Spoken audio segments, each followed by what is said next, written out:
વિશ્વ પર્યાવરણ દિવસ નિમિત્તે અમદાવાદમાં મુખ્યમંત્રી ભૂપેન્દ્ર પટેલે મ્યુનિસિપલ કોર્પોરેશનના મિશન 5 મિલિયન ટ્રીઝ અભિયાનનો શુભારંભ કરાવ્યો હતો, જેનો લક્ષ્યાંક આ વર્ષે 50 લાખ વૃક્ષો વાવવાનો છે। આ પ્રસંગે મુખ્યમંત્રીએ હવાની ગુણવત્તા સુધારવા માટેની અત્યાધુનિક મોબાઈલ રિયલ ટાઈમ સોર્સ એપોચમેન્ટ લેબોરેટરીની લીલી ઝંડી આપી હતી।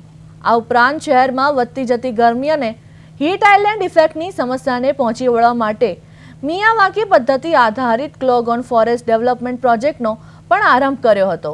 એએમસી દ્વારા નાગરિકોને પણ આ અભિયાનમાં સહભાગી બનાવવા માટે એએમસી સેવા એપ દ્વારા વિનામૂલ્યે વૃક્ષારોપણની સુવિધા શરૂ કરવામાં આવી છે।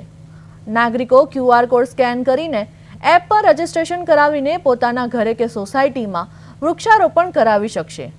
છેલ્લા 5 વર્ષમાં એએમસી દ્વારા વૃક્ષારોપણના આંકડામાં સતત વધારો જોવા મળી રહ્યો છે, જે દર્શાવે છે કે શહેરને હરિયાળું બનાવવા તંત્ર મક્કમ છે। આ કાર્યક્રમમાં રાજ્યના મંત્રીઓ, પદાધિકારીઓ, મોટી સંખ્યામાં નગરજનો ઉપસ્થિત રહ્યા હતા।